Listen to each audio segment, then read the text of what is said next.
Good morning. 7 a.m. It's weird doing a live show because you never know if your guest is going to show up or not. Can you guys hear me okay? Logan, good morning. Message retracted already? What happens when you retract a message? You write it and then you're like, I probably shouldn't have said that. I wonder what you said. Can you guys hear me? Oh, I heard something. I can't hear myself in my headphones. I don't know why. Will someone type in if you can hear me? Oh, here comes the guest. There he is. I wonder if he can hear me. I can hear you. Holy shit. That means my volume's too loud. Good morning, Bill. Good morning. Can I ask what state you're in? Bill Dawes. Bill Dawes. Why? What did I call you? Oh, that's what you said. Yeah. Oh. You just said say your name. Oh. Did I? Hey, I don't know what's going on. What time is it? 7 a.m. What the fuck are you doing up? I know. This is crazy. Why would you accept this? Why would you accept this? It was so crazy. I was like, you know what? I might as well do it because no one's ever asked me to do anything at 7 a.m. that didn't pay a lot of money. So. So you thought since the world's upside down, you flipped the script? Okay, I'll get up at 7, do something for free. Yeah, that's pretty much it. Are you an early riser? Not at all. God damn, I'm tripping. Yes. I'm tripping. I'm not an early riser. You want to just jump in heavy or you want to start slow? Whatever you want. I don't care. What the fuck is going on with the world? Is that supply chain shit real or are they just trying to get me to go to Costco and buy more toilet paper? What is going on? Yeah, what's the story with the supply chain? They're just saying that it's broken down because people in South Vietnam, their fingers are bleeding in China because of what's happening?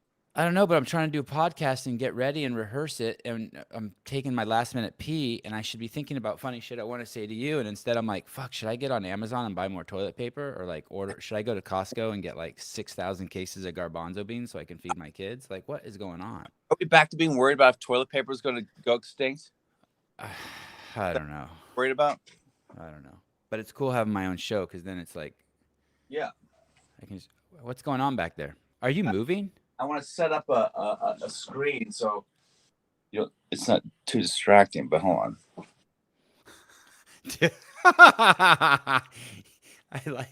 I like it. We're 3 minutes into the show and he's making adjustments to not be more distracted. Wow, that's looks like Louis Vuitton back there. Look at that pattern on your screen. The black. Look up high. Do you see that? Yeah. Was that like $122,000? That There you go. Much less distracting, right? Totally. What are you hiding back there? Your Just girlfriend from last night? A couple prostitutes that didn't make it through the night. So in my Instagram profile, I write down that I'm a comedian. And I hope you don't take offense to that because I'm really not a comedian, but I just want to be. I'm just faking it till I make it. Do you know what I mean? Well, there are different styles of comedians. You don't have to be a stand-up comedian to be a comedian. You can be a comedian, you can be an actor comedian, a sketch comedian. You can comedian at cocktail parties. You can make pratfalls on the street for fun. Wait, what kind of calls? Pratfalls. What are those? Pratfall. Where are you from originally? I'm born and raised in the Bay Area. I was born in Oakland. Ever heard of the phrase pratfalls? No, sir. No, sir. Good Lord. They don't even in Northern California. They didn't even know what Jewish people were or Armenian people. We're a different breed up here. So you're a Jewish Armenian. I'm Armenian. My kids are Jewish Armenian. That's cool. That's pretty cool, isn't it? Yeah, I like it. I'm pretty proud of that. It's better than the pit bull. It's an amazing breed. You got two branches of victimization that you can claim if everyone gives you shit. Yeah, and I was raised to be the president of the Victocracy, but like you, something happened and I woke up. It's weird. When did you wake up? I guess that's what we're talking about. Wait, finish Pratt calls and then we'll circle back. A pratfall. A pratfall. Pratfall is when you comedically fall, like Jerry Lewis in all of his movies. You trip to make a girl laugh at a party or whatever. It's like an old Dick Van Dyke, yeah, couch type of thing. That's a pratfall. How old are you? I'm older than I look. 41.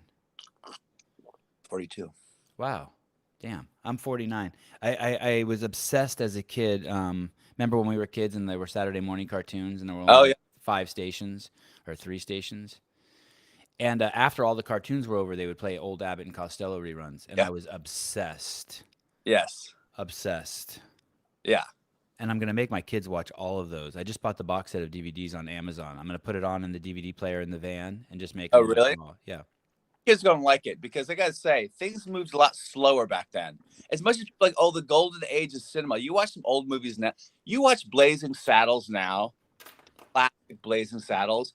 You're gonna be bored out of your mind. That movie is slow and boring and stupid, and the jokes are dated. It doesn't hold up. Like most comedies don't really hold up anymore. That's true. And a lot of even drama, a lot of it's really slow. Like there are movies. If you watch a movie from the '70s, which is supposed to be this like amazing decade in cinema, if the movie takes place in Venice, Italy, there'll be like 10 shots of just Venice because at the time there was the idea that Mark Twain coined, the armchair traveler, where you get to like see these different cities. So they would spend so much time doing almost like what's it called, like a travel log about the city. But now people don't want to see that shit. If you want to see Venice, you can go look at a promo video. But movies back in the day, if it's another place, they would just have like 15 minutes of just like, look how pretty Venice is, and look at this architecture. Or if a band was playing in a scene, the band would play like the whole song. Porn has taken the same route. What is? Porn has taken the same route. Oh, it's more like. Yeah, I mean, like in the 70s, there was you steal your friend's stepdad's VHS tape of Behind the Green Door, and there's like a story, and you and your friends sit around and watch it. Yeah. Now it's like, hey, can I find that one scene that I can ejaculate to and get on with my day? Which I appreciate, honestly. I don't want just it being all expedited. Yeah, I don't need. I never understood the idea of setup in porn. What am I for the emotional catharsis? I'm shot. Like, what's that? I never understood that. For those of you who don't know who Bill Dawes is, he is truly extraordinary. I'm going to be honest with you. I just wanted to talk to comedians. I just wanted to milk him to get more Instagram followers and to broaden my ability as like with that. As whatever the fuck I'm doing. And what a remarkable journey. He is a true thespian. He has but more than that, what are they called? They're called Renaissance men. He is is it true? Are you really a brown belt in jiu-jitsu? Yeah. That's crazy. That's crazy. Kundalini yoga, you really taught that?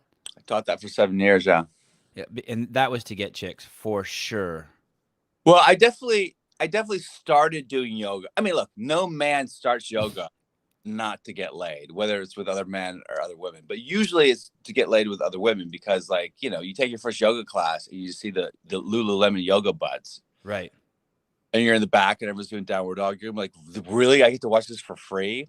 Right. Oh, wait, it's not for free. But, like, so I think that is just natural.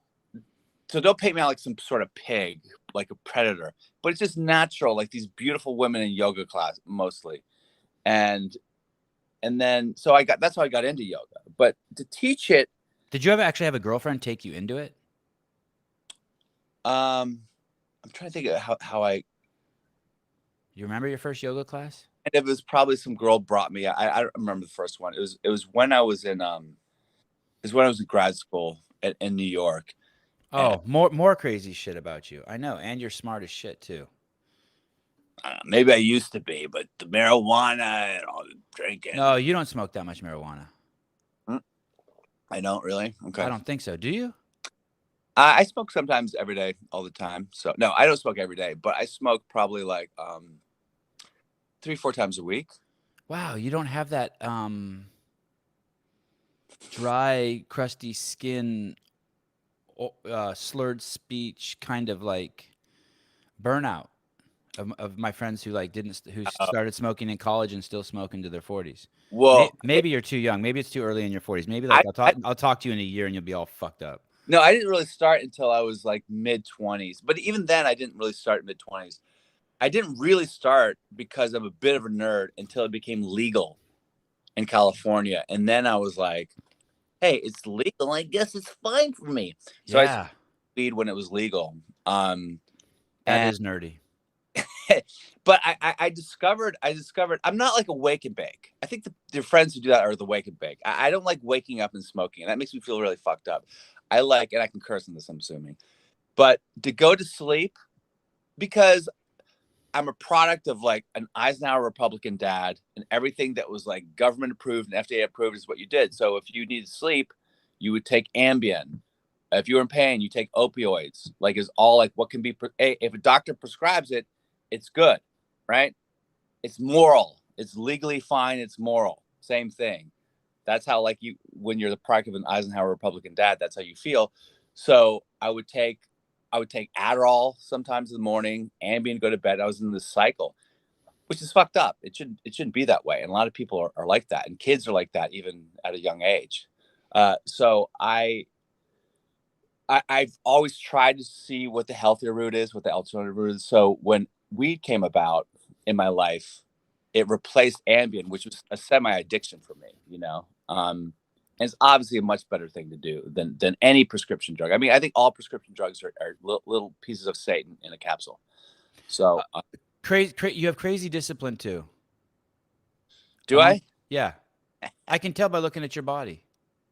Oh, you can't see my stomach. It's a mess. No, you have an incredible physique. If you guys seriously, you should go to BillDawes.com. There's 2 videos you should absolutely see before. You should see his, I don't know what it's called. It's what he sends to people to get jobs. It's a remarkable reel. And then you should also watch his 2020 performance in Las Vegas at the Laugh Comedy Club. It's at the where? The Laugh Factory. Yeah, the Laugh Factory. And you should watch that, and you should sit down and watch that and stream that onto your big ass TV like I did, and watch it with your wife, because you will fucking laugh your ass off. 2020. No? Well, that's when it's published. Was that wearing a blazer in that? You're wearing pants that are so tight that, like, I keep looking down at your crotch to see if I can see your dick through them, and I'm pretty sure I'm straight. But you can see, like, your physique and shit. You're all buff. I gained the quarantine. I gained the COVID-19. Don't do it. I gained the COVID-19. I did. It's actually 40% of the public has gained 29 pounds or more. That's why I'm wearing a girdle right now. Holy shit! What are you wearing? Wearing little Spanx, little Skims. Yeah, I'm going to wear it until I get under 200. I got up to 223. Are you fucking kidding me? How tall are you? 6 feet. So that's fat. Yeah, and that's not good. It's not in your face. You still got the square jaw and shit. But I'm down to like 205 now. But last night I ate an entire blueberry pie. So there we go. Had a show. I booked a part of a Netflix series. I had a good show. I came home and I just ate a blueberry pie with like literally an entire can of Ready Whipped whipped cream to celebrate. And then I became depressed. Wait, what did you book? Tell me about your Netflix thing. I don't know if I'm allowed to talk about it yet. Oh, okay. You guys got to rewind that if you want to hear something. I'm not being one of those like I can't talk about it yet. I've literally. Yes, you are. I've literally lost jobs and almost lost jobs because I announced that I was doing this job. One of them was even like a theater show. It was a Broadway show. I was like, who gives a shit? But I said, hey, I'm doing this Broadway show, and I put it on Facebook because, we all need validation as actors, and we're all fucking insecure. And if people don't know that we're up to stuff, we feel like we want to kill ourselves. So I post on Facebook, and my agent's like, you're about to lose your job. You have to, and I had to like apologize and all this shit. Do you like your agent? Well, he fired me since then. Oh, shit. Do you have a new one? I have a new guy. Yeah, he's great. He's awesome. He's, I wanted to go with him because I just lost my agency, and ever since I got out of grad school, I've had an agent. I've never not had an agent. Usually I have an agent and a manager. Did you lose your agent? I'm going to say this in all seriousness. I know it's going to sound like I'm joking. Did you lose your agency because they were culling the herd of whiteys? No, because it was pre-pandemic. Pre-cancel time? Pre-BLM, pre-pandemic, pre-all that. Okay. Because I had Tyler Fisher on here. Do you know who that is? Sounds familiar. He's exploded on Instagram recently. He does a lot of skits. He got big because Charlie Kirk was reposting some of his stuff. He does a lot of funny like vaccine skits, like covered in Band-Aids, and he's like, take one more booster and just all that shit. Yeah. And he basically was telling me just all the jobs that they just outright told him, and his agent dumped him. He said, hey, now's not the time for white guys. We're done with you. was like, wow, that's pretty blunt.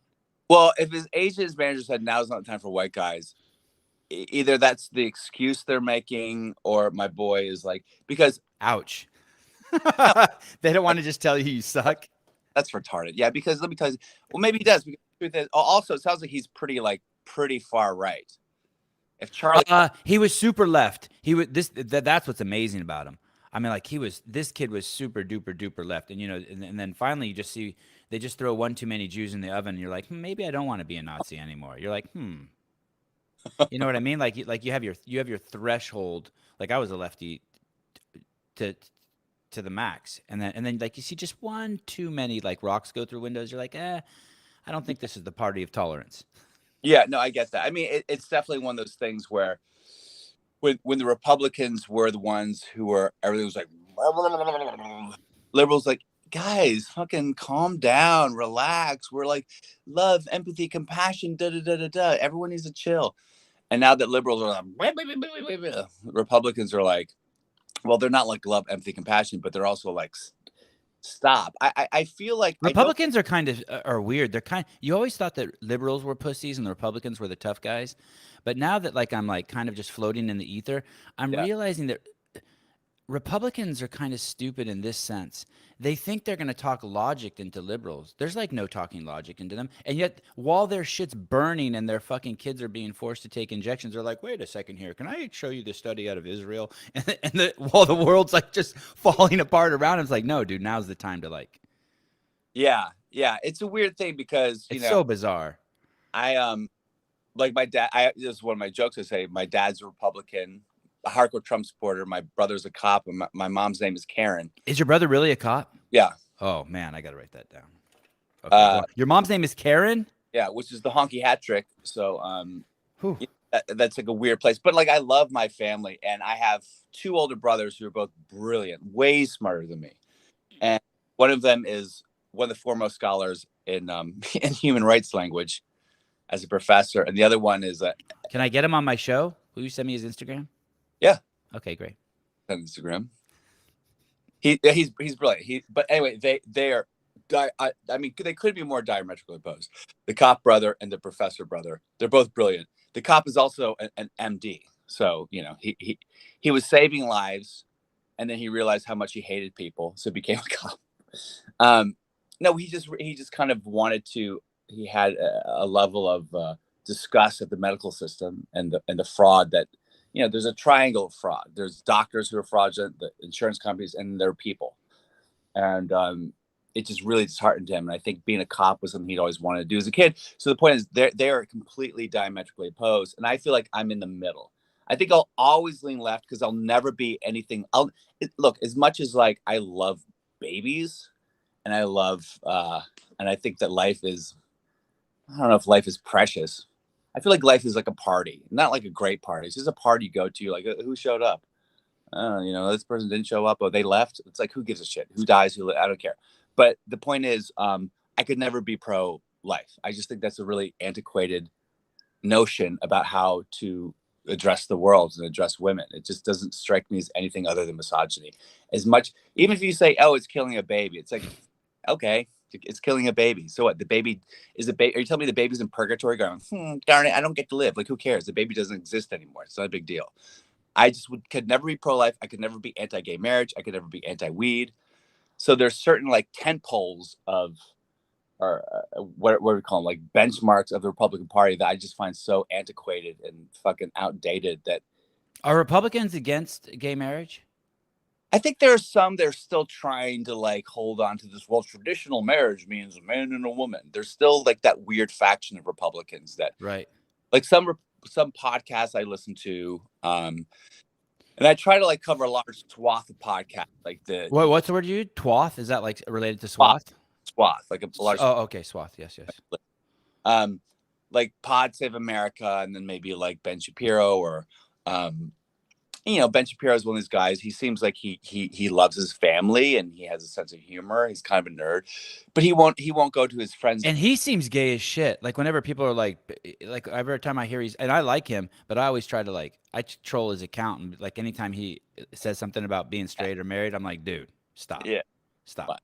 So whenever I hear about them going on with their pro-life, or Ben Shapiro won't go to, even though he has gay friends, he won't go to their weddings because he can't celebrate a gay wedding because he's an Orthodox Jew. That's just as dumb to me. So a lot of the sort of benchmarks of being Republican are just completely fucking stupid, and I Yeah. can't get it.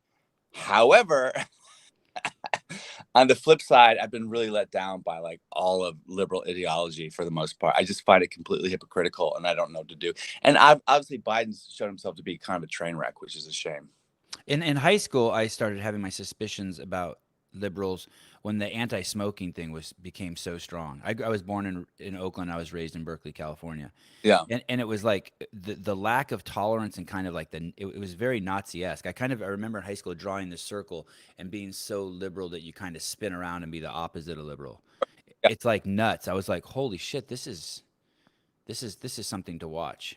Like Yeah. this Well, type of behavior against something. as history has played out, any attempt at true socialism, true communist socialist societies, it becomes an autocracy, an authoritarian, regime. It just does. The human beings. I love the idea of like what the far left espouses and what they believe in, and they believe in the inherent goodness of human beings, and I kind of believe that too. Me But too. I kind of believe that too, by the way. but there's just enough. There's just enough of them to fuck up the idea of any utopia.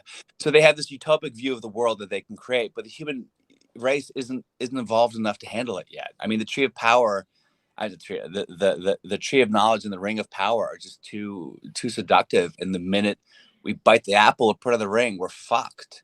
So you take any liberal with the best of intentions, if you give them all that power, they're going to become maniacs. Well said. Brandon Waddle says this guy's a walking, talking contradiction. He's against the extremes one way while being extreme the opposite way. I don't see that. I want to address that in a second. He also says, does he have a child? I wonder if, did you know we're live? I guess so. Yeah, we're live. We're live on my YouTube channel. God damn it. I'm fucking 49. Does he have a child? Wonder if he would feel, when I say I have a YouTube channel, I feel like it's like acknowledging that like I still have a pacifier in diapers. It just seems so juvenile. Does he have a child? Wonder if he would feel the same about death of his own child. No, of course he doesn't have a child, and of course things would be different. But let me tell you why Bill Dawes is so incredible. And maybe it's just I'm just stroking myself. He's willing to go anywhere, man. He's willing to go anywhere. It's not that he's a walking contradiction. Most people aren't willing to go certain places in their mind, and Bill's willing to go. Like he's exploring right in front of us. Like we're seeing the exploration right in front of us. It's not that he's a walking contradiction. It's that he's exploring it. Aren't we all walking? That's what we are. We are walking contradictions. We're all of us. Either you're a contradiction or a hypocrite. Pick your path. Well, that tension is what makes us real, kind of, right? Yeah. It's like our dichotomy is what makes that tension is what makes our story real. Weren't a walking contradiction, we'd be literally like a robot. We'd be a cyborg just going, yeah, I do this. Everything that we do, everything that you do in your life, sir, whoever you are that just made that fucking comment, are you at 100% integrity with everything you do? Do you believe everything one way, all the way, that you only follow that? So if he's pro-life, which it sounds like he is, like, I don't care. You could be pro-life. But if you're out there passing legislation that bans abortion at 6 weeks, they did like Governor dipshit Abbott in Texas. That's just silly. I mean, abortion is not a great thing. I don't think we should jump up and join and high five each other about it. But it is a necessary evil, like a lot of things that exist in the world to move forward as a society. It's a necessary evil. I want to propose 3 things to you. Sorry, I know you're the guest. One, I want to have someone on here that's like really, really, really fucking smart, who like knows how to think. So I propose this idea to you. If I tell you, should you have ice cream today or not? And then not only do I ask you that question, I tell you the criteria is whether it's hot over 80 degrees or under 80 degrees in the town you're in. And that's how you decide whether you should eat ice cream or not. So not only have I proposed the idea to you of when to eat ice cream, but I'm telling you how to think. Mm-hmm. And I feel like the abortion thing is like that. I feel like we're being told how to think. So I've been pro-choice my whole life. And the other day, one of my friends said to me, hey, I'm not pro-choice anymore. And I said, oh, what happened? He goes, I'm pro-life now. I go, oh, what was the distinction? He said, I realized that a woman has right over her own body up until the point where she takes the dick. If she takes the dick, that's like, she could say no to the dick. You're not buying it. But anyway, bear with me here. When she takes the dick, she foregoes that that right? Kind of like if you get in a car, you forgo the right to not wear a seatbelt. Now you're obliged to the law of putting on the seatbelt. I don't know if that's a good metaphor or not, or simile, but bear with me. And I was like, okay, but I liked his thinking. And I also don't have a problem with both sides because they're both so noble. The reason why we don't want women being told what to do with their bodies is because it's a slippery slope. That's why you can't get rid of hate speech. You have to have hate speech because you can't stop any speech. Anytime there's a debate about free speech, you should bring a gun and shoot the other person. That's the only debate you bring a gun to. Because there has to be free speech, and it's a slippery slope. Because who's to say what today is hate isn't tomorrow's love? And you just you can't do it. But then on the other hand, so like you can't put rules on people's bodies because it's a slippery slope. But on the other hand, the other people are kind of noble too because they're trying to prevent deaths of babies. And like for the two, no, tell me. But is this the only way to think about it? Was my main point. Like maybe we're thinking about it all wrong.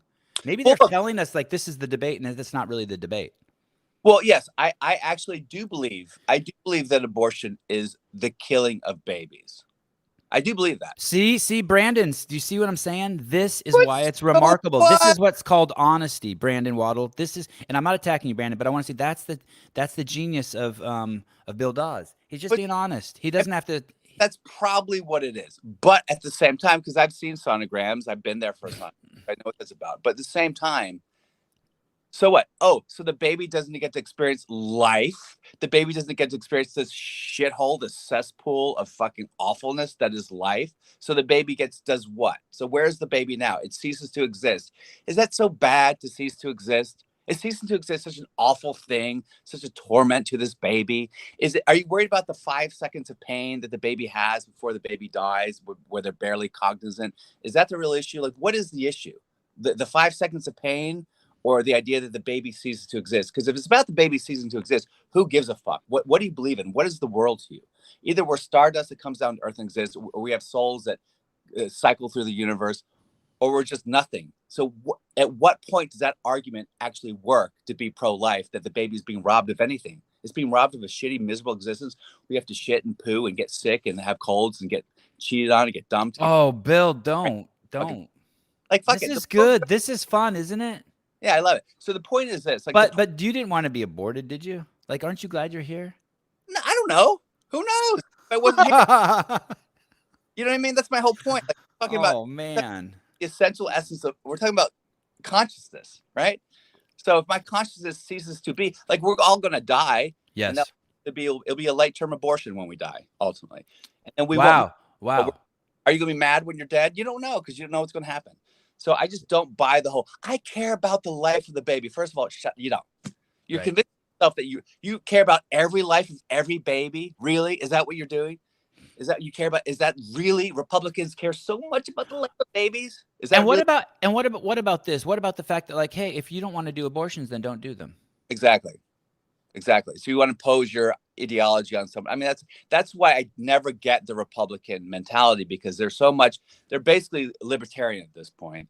And then if you tell them, hey, well, then leave women alone, they're like, what? It's a baby. It's like, shut the fuck up. The bottom line is this. If men could get abortions, if men got pregnant, abortions, this is how you know it's sexism and misogyny in a nutshell. Because if men could get abortions, they would get it all the time. They'd have nicknames for it. They call it like, oh, I'm getting a bobo. There'd be Wait, what do you mean? Why is that?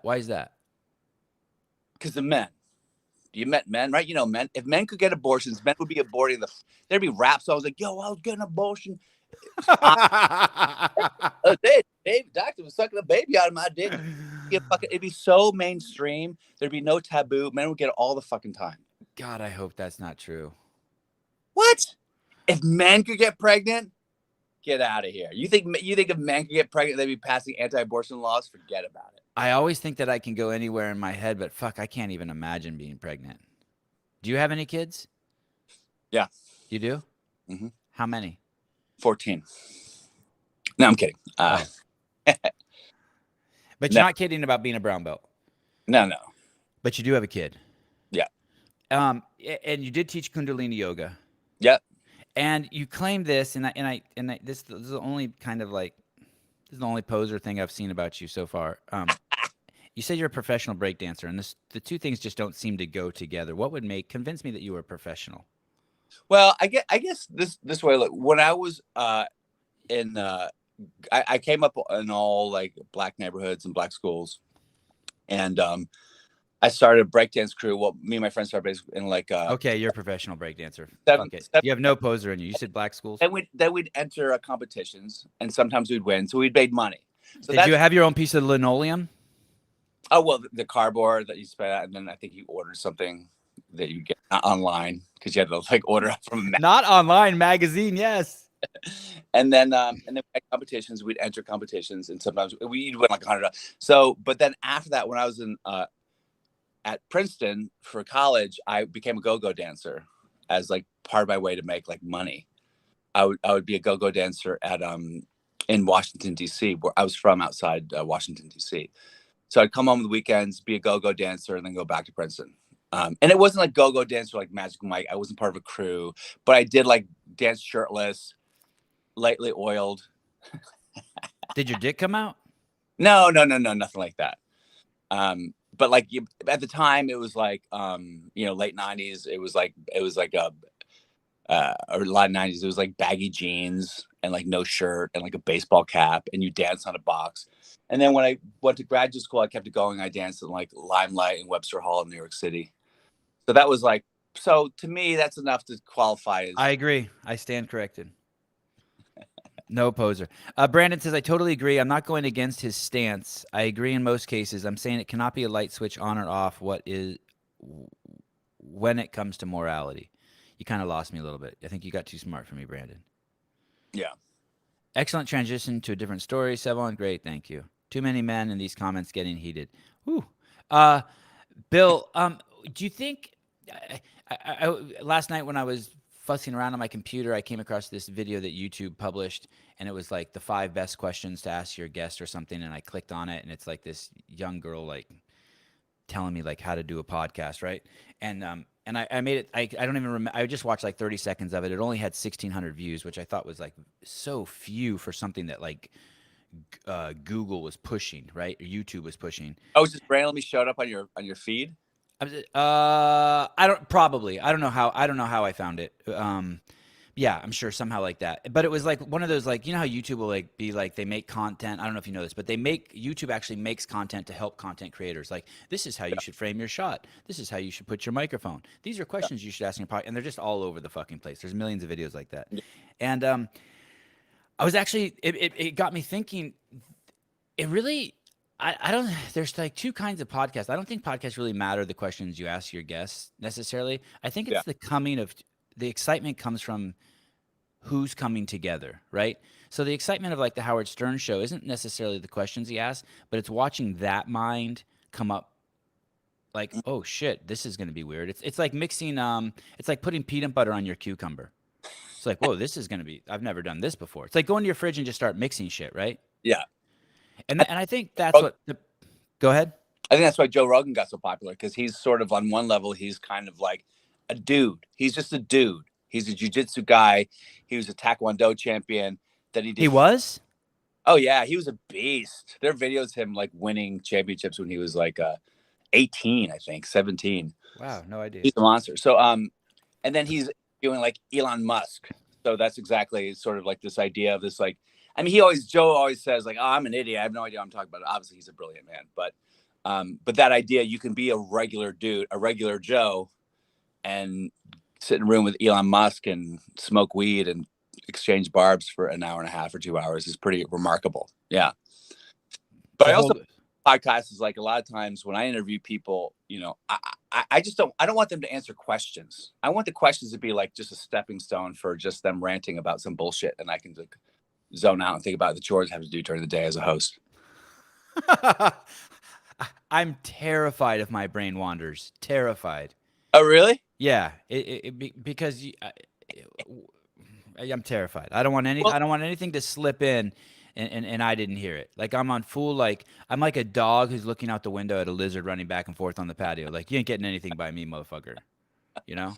All right, fair enough. Except for a pratfall. Well, I just don't know. I just don't know a lot of stuff. Hey, what do you think the LGBTQ2? Do you know what that stands for? All of those stands for? I'm sorry for putting you on the spot. Q2? Yes. That's the whole thing. If you Google LGB, then you get the whole list. I'm sorry. It's not Q squared. It's Q2. No, it's like it's like a 2 that's the same size as the Q. It sits next to it. They're equal. Q2. Is that two Qs or two?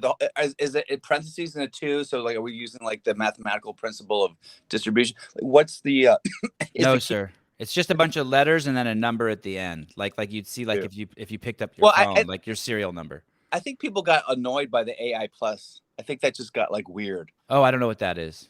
Are you Well, one upping me? for a long time, I think for a few years, it's been LGBTQAI plus. AI plus. What is that shit? You're fucking up my skit. You're fucking up my skit. It was LGBT Uh-huh. and LGBTQ, and then people were like, "What about the allies or the asexual?" Right. Which, and then okay, fine, so that's A. And then like, what about intersex, which is 0.0001% of the population? But I think intersex I could be exchanged with intersex and also some other thing.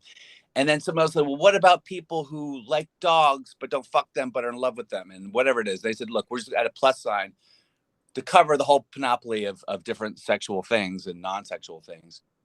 And I think that people, the original, the OGs, the LGBTQs, were just like, wait, what the fuck is all this? So I think the two is just a way to say, listen, it's double what we had. I don't know. Well, I was looking last night, and it's because I don't like the fact that the LGBTQ flag is in front of my kid's elementary school. Why? Because I grew up in the Bay Area, and I used to party at the Gay Pride Parade every year and the Love Fest, and I used to go to the gay bars, and I used to rage. And I know what it has nothing to do with equality. Like we partied, you know what I mean? Like it was dudes with their dicks out and guys running around with like other guys on leashes, and it had nothing to do with equality and acceptance. And I've had gay guests on and asked them what gay means, and they're like, gay is like when you like the same genitalia as the genitalia in your pants. And like we determined, like, yeah, that is the definition. So there should be nothing. There should be if actually the U.S. flag does represent equality, and if someone didn't think that, I would more than happy to honor a different flag that's equality and acceptance of all, Yeah. all Heil Hitler to BLM to like the whole. Like I'm willing to accept them all, but I'm not. I don't want to sexualize my kid because at 5 years old, I liked my kindergarten teacher, Mrs. Allen. But I didn't want to fuck her because I didn't know what fucking was. I just wanted her to come to my house and tuck me in at night or like give me a bath or something. Yeah. So like my kid's 6 years old and there's a gay flag in front of his school, and like that doesn't mean acceptance and equality. It's a lie. If we want words to mean something, if we want like communicate, gay is a term that references to homosexuals. Homosexuals is a term that references who you're sexually attracted to, and who you're sexually attracted to is just who you want to ejaculate in front of. I mean, it's very simple. It's like I'm no fucking Dick Tracy or wordsmith, but like I can connect, you know what I mean? Like keep going. Yeah. So I just don't want those flags in front of my school. They can be other places, like in front of the liquor store, or like, you know, wherever, just in front of someone's house. Like I'm like, okay, but So I have two thoughts. it's a mistake. It's a mistake. So one quick thing, but I want to hear your thought on it. LGBTQ2, I looked it up yesterday. It's lesbian, gay, bisexual, transgender, queer. I really only know what lesbian and gay are and bi. I don't really know what transgender and queer are. And two is if you have two spirits. Oh, I'm not really? even, yeah, I'm not even sure if I have one spirit, but I just thought. But I was thinking about putting a U at the end. Unvaccinated. LGBTQ2U. God, that was a long joke to get out. That's the only joke I had for you, and I fucked it up by being serious about too much shit. Okay, go ahead. Thank you. Well, that community is that the trans activism is so prevalent in that, and they're kind of, I mean, Dave Chappelle talks about it, Zach. They're kind of driving the car. You know what I mean? It used to just be, And the lesbians and the gays are fucking retarded for getting in the car with the other guys. Like they are stupid. They should keep their own shit. Because no one in their right mind has an issue with a lesbian or a gay person or like. But when you start like getting squirrely off in the other things, like yeah. keep their activism separate. I think if I was running the show. Well, I mean, there is a lot of dissent and a lot of issues inside the LGBTQ community. If you talk to people who are really deeply entrenched in it, there is a lot of issue because the trans movement and the gay movement have had and the trans and lesbian movement have butted heads, and the trans and feminist movement has butted heads. So the trans movement is a very small but powerful faction of this society, of this community, and I think that They're powerful only because other people are scared to stand up to them. Same with well, BLM. People are just no one wants to be called racist yeah, or homophobic or and whatever. there's also like some theory. I'm just reporting what people say, because the trans community is mostly sort of dominated in voice and power by MTF, by male to female trans. So some people who are actually trans FTM and some people who are gay, lesbian, but they feel like it's just another example of men railroading and bulldogging their ideology and their power and aggressiveness into a space where it doesn't need to be. So even in the trans world, between MTF and MTF and between generations, there's a lot of real dissent. And I think that the thing is with liberal ideology is that they really don't want to in any way infringe on the rights of any marginalized group. So the trans group is a very marginalized group, and I actually really feel for them. You know, I think the debate about children and trans children, that's obviously a debate that's going to be going on for years and years and years, and I think it's very complicated. I don't really want to dip my toes in there too much, but at the same time, like I do. Let me just say this one thing about it. You should leave a kid's brain alone until they're 25. You shouldn't be smoking weed, shouldn't be drinking alcohol, shouldn't be popping Molly, shouldn't even be on fucking Instagram. Leave the fucking brain alone until you're 25. If you can. I'm just telling you the optimal way. Leave the brain and the body alone. Hormones are fucked, man. That's this whole thing is because people ate too much sugar. I know most everyone knows that. This whole thing that we're in right now, it's too much sugar and too much refined carbohydrates. what whole thing? Everything, dementia, the pandemic, heart disease, type 2 diabetes, dying of this fucking common cold. Like no one healthy has died, not one. And you guys, I know everyone wants to send me that article of that kid who died in New York. He was a marathon runner. He ran sprints. He was perfect in shape, and he was 23, and he died from. And he ate 8,000 goo packs a day. Yeah. And he was addicted, and he had a massive, and he was diabetic at 23, but he could run 100 miles in 3 minutes. I get it. But if you consume glucose and insulin, and you have insulin levels that high, your immune system doesn't work. That's why the fucking Tour de France people are scared to death. Okay, sorry, trans kids. That's sorry. I'm all over the place. Hi. Say that again? I ate a blueberry pie last night, so I'm probably you got vaccinated. You have to. You're on too many planes. Well, the truth is I had COVID in December. Me too. And I liked it. Me too. No, it wasn't bad. I had 2 bad days. I did all the things. My MD brother, gave me all the pills that you could Ivermectin? take. No, this is pre-ivermectin. And then I went to a Chinese herbologist who gave me all the things I could take. Then I got IVs, and I guess I should have been quarantined, but I was going on getting IVs and shit. I didn't quarantine. And fuck you guys who say you unfollow me because of that. I didn't quarantine at all. I ran my life. I mean, when I was sick, I quarantined a little bit but I wanted to get an IV. I was like, what am I doing? You're a good dude. You're a good dude. But it was in 2 days. It was bad for 2 days, and then it was fine. So, and then I got tested for antibodies. I had antibodies, and this was like in January, February. So it was like, okay, cool. And then when the vaccine came out, I just was like, I just had a feeling like, isn't this the way viruses work? Is you have antibodies, and now you don't need to get the vaccine, which is what I've always heard my entire life about everything that's ever existed is viral. So I didn't think about it. And when they were pushing, I'm like, that's great. Go get the vaccine. Everyone should get it. People, that need protection should get it. And then when it became like, you need to get the vaccine no matter what, of course, I was like, well, I had COVID. And when I would tell people I had COVID, I go, look, I don't think I need the vaccine. I have antibodies. I have COVID. They're like, where do you get that from? Fox News?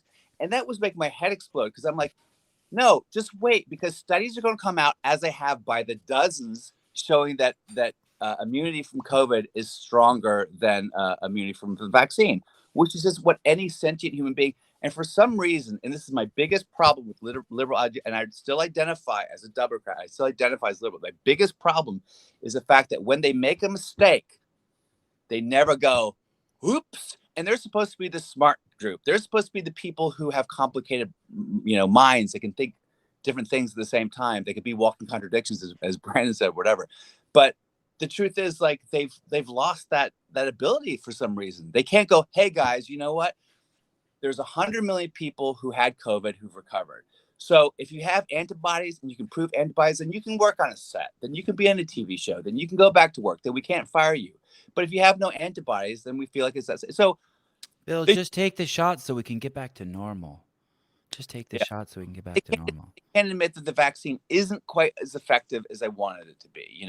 I still am a big, I'm not an anti-vaxxer. I think people should get it, but I also think if you're 25 years old and you're healthy, like the NBA players who aren't getting it. By the way, no one's giving them shit because for obvious reasons, but like because they're black, you mean? Well, yeah, because that whole other issue becomes, and obviously the black population has a real reason to distrust government for, the existence of the culture here, but they're not getting it, and I think that the NBA is probably going to strike out some deal where they don't have to get it. Because first of all, they're also in the prime. I think that's I think that is the only race. I don't think that it's there. I don't think the black community. I don't think the melanated people. I don't think the people with black skin. I don't. What do I want to call you guys? Anyway, you black people. I don't think that you don't take the. You people, I don't think I've already been canceled, so I'm sorry. It's always dangerous getting on the air with me. I don't think, and I'm independently wealthy, so I'm dangerous. I'm like a baby rattlesnake.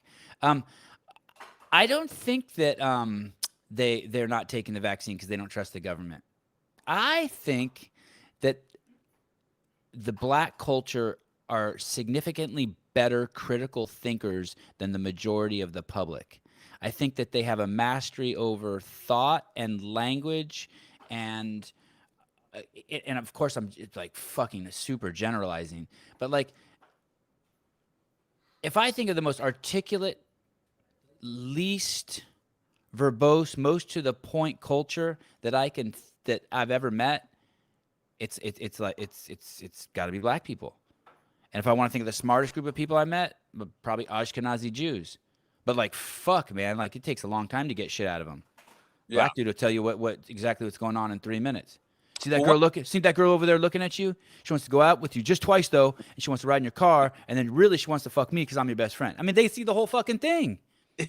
They're like outside the matrix. Yeah, and obviously I'm generalizing, racist, but I'm not buying it's a lack of trust. I'm not buying that. I don't like. Well, I don't like that narrative. It doesn't fit my story. Yeah. I want them to be right. So they're the smartest people in the room now. Yeah, I mean, I think that what a lot of people don't realize is just how many. And I learned this when I was doing this app called Stereo, which I think has met an ignominious end, where people would go online during the lockdown and just kind of talk audio. I think Clubhouse sort of replaced it. And Clubhouse is garbage. But did Clubhouse die already? It's still sort of being bounced around like a volleyball in the gym, but it's garbage. So I think that look, anytime you have an exclusive thing, everyone wants to be a member, and then after a while, you got to give up the exclusivity. It's like why every great nightclub in New York, it's really hot when it's exclusive, but ultimately they want to make money. So the goal is to let everyone in. So when it's exclusive, like I got to get into Clubhouse, and then became basically everyone. You're like, oh fuck, I don't give a shit. Oh, and that's like the only reason you came on my podcast because you saw I had a blue check mark. You thought because I was exclusive. We have a pretty big following, yeah. No, I don't think it's bigger than yours. But go on. Sorry, shit, you're on a roll. Well, I don't even know what the fuck I was talking about. We're talking about the vaccine. Vaccine. About the African American, like there's just a lot of black people I know, a lot of black friends of mine, a lot of black comics who are very Republican and or pro-Trump. And I think that if you're in New York or LA and you tell people that, they're like, nah, like they don't see that. If you tell some liberal white woman that, hey, my buddy, my black buddy over here is like hardcore for Trump, they're like, their heads will explode. Like it's such a rare thing. It's like, no, they're millions. They're at least hundreds of thousands of black Trump supporters, and for some reason, I think there's millions now. Same with the Chicanos. I think the Chicanos are loading up too. My feeling with a lot of Chicanos, a lot of them have always been like Cubans have always been Trump supporters. I've never met it, wasn't, So I think it's like a weird thing that these coastal elites kind of get into, and I identify as a coastal elite, but I did. Me too. My mind, like I used to love watching late night TV and the Kimmels and the Fallons and Sell Out. John Oliver. I used to love John Oliver. Sell Out. But I just feel like not you, them. No, I know, but it's hard to watch now because I feel like you're not allowed any nuance of thought if you're on the liberal train and you step outside of it. That's why I went away, but I've come back to people like Bill Maher, who just is like, this is what I think about this. He kind of bucks the trend. Oh my God, you could be related to Bill Maher. You're like the handsome version of him. I've heard I look like Bill Maher, which is very depressing because when I was younger. No, you're buff and shit. I mean, he's not bad looking, but you're like the younger, more handsome brother. Yeah, if you're like, you look like Bill Maher, can you say someone a little bit better looking, please? But yeah, What are you? What's your ethnicity? just like cracker versus cracker. It's just like a No bunch. Jew in you? No, I wish I had something cool. I wish I had like Jew or Wakanda or something, but it's just like Irish, Scotch. But like the joke is my family tree has no branches. Bill Dawes, go to Google, Google his name, Bill Dawes, and I know it's 2021, but this thing really held its own. There's a 2009 reel on there. I think it's called the hosting reel. And Oh, it's just him out in the wild. It is fucking so funny. It is very. That shit always makes me uncomfortable. But you can't stop. But you can't stop watching it. It's really, really good. It's ahead of its time, and like he said about 1970s movies, this thing does not lose its does not. well, It's funny. good. Obviously, pre. It was we're in that weird place like between PC, ultra PC movements. Like the '90s was very PC, and now we're very PC. And this is like that sweet spot of like 2010, 2010, which was like a real sweet spot in American history, where we didn't feel that divided yet. We didn't hate each other that much. There was nothing terrible going on. We kind of recovered from 9/11. That there's a weird, we were recovering from the economic crash. Like 2010, 2015 was like sort of a sweet spot in in modern life where people felt like the country had promise. And you could just still say shit, and you could say the words, you could say whatever the fuck you want. And I mean, I think the N word was still verboten, but in general, there wasn't this cap on language. You were never worried about being canceled. It wasn't a concept. As a matter of fact, the opposite was true. It was like the height of shock jocks and shock comedy and blah blah blah and Doug Stanhope. So I don't say that word. What word? That word. Oh, the N word? Yeah, I don't say that word. Well, why would you? Unless you're No, that word that you just said. I say nigga. I don't say that word. Have you? Did you see the guy who just released a song, a black guy? It's called "Let the White Kids Say Nigga." Have you seen that? Oh, that's funny though. It's amazing. It's on my Instagram. You should see it. And I asked Alexa. I said, shit. She just woke up over there. But I said, Alexa, will you play "Let the White Boys Say Nigga"? And you know what she said? She said, yes, I will play "Let the White Boys Say," and then she bleeps herself out. And then the name of the song pops up and the word nigga is bleeped out. But then the song plays. I'm like, what kind of fucking idiots are we? We're those idiots. What kind of fucking idiots are we? By the way, that is, I'm okay with that because, you know. And then someone said to me, do you think it's okay to say that word? I'm like, absolutely not. Yeah. But if you're going to say it, I really like what Louis C.K. said. Why do you know what skit I'm talking about? Yeah. And where he goes, why don't you take responsibility for the word? Now I have to fill in the blanks to say it. And you do every time you do.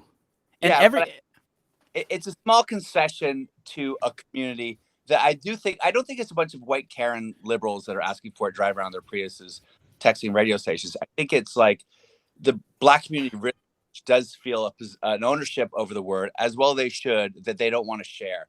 And I'm okay with that. That's a very small concession for crackers. I'm okay with it too. Yeah. But I'm also not gonna kowtow. It's not even that. There's this thing. There's a point where you and this is the big problem with the liberals. When you apologize to someone, you validate their insanity and their delusion. Like the truth is it's just a word. It's all just words here.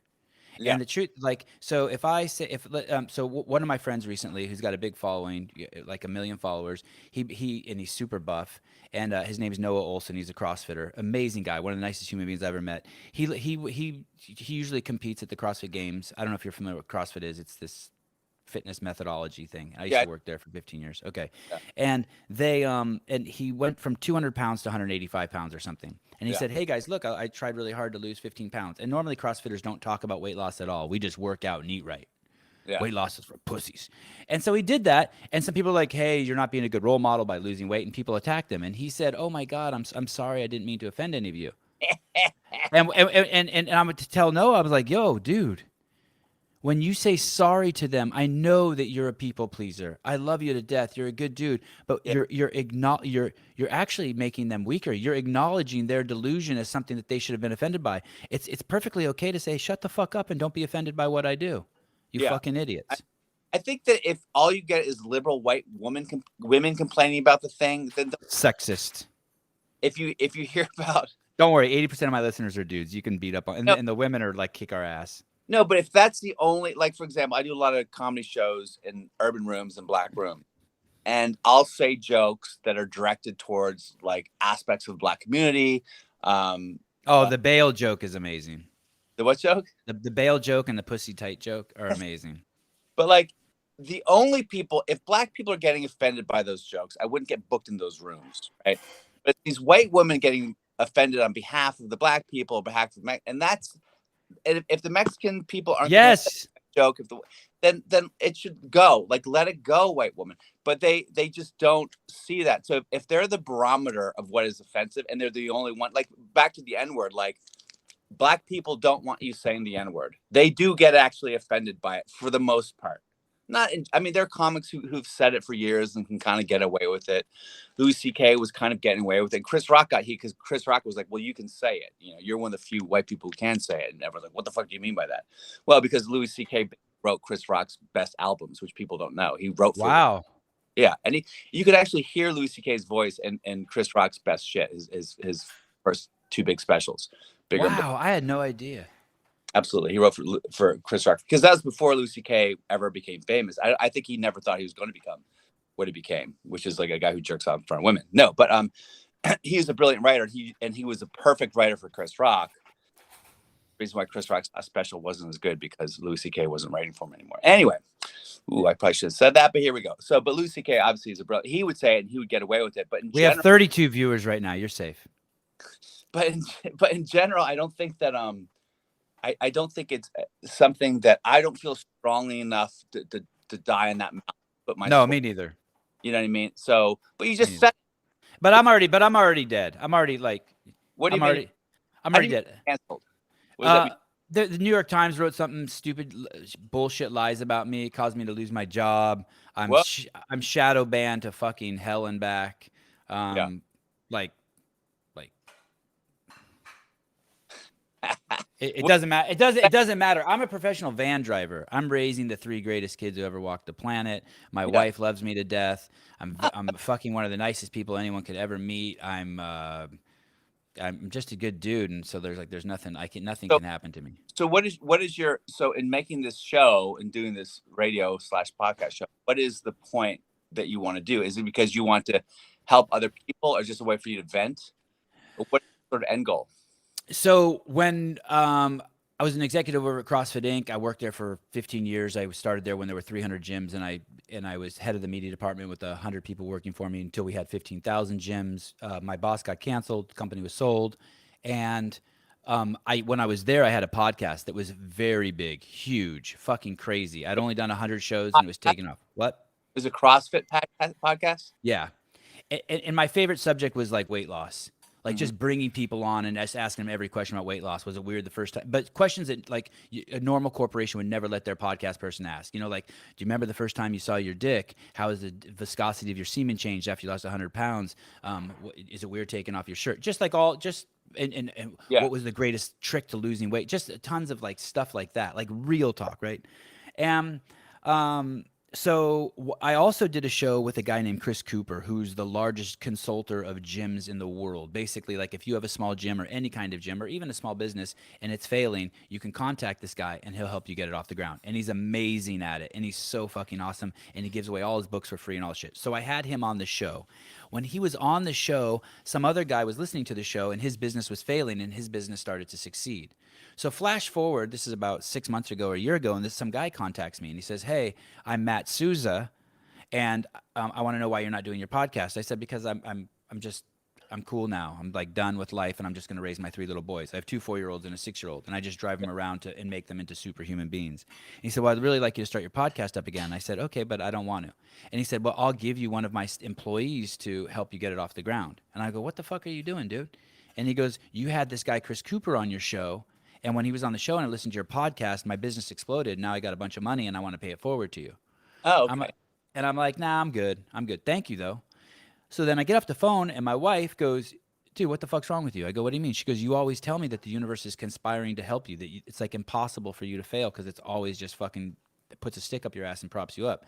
And I go, "Yeah." She goes, "Well, it's doing it again, and you're turning it down." Call Uh, Matt back up. I'm like, "Listen, motherfucker, I'll do 500 shows as fast as I can." And by the way, today is my greatest day in the history of the podcast. I have Bill Dawes on this morning.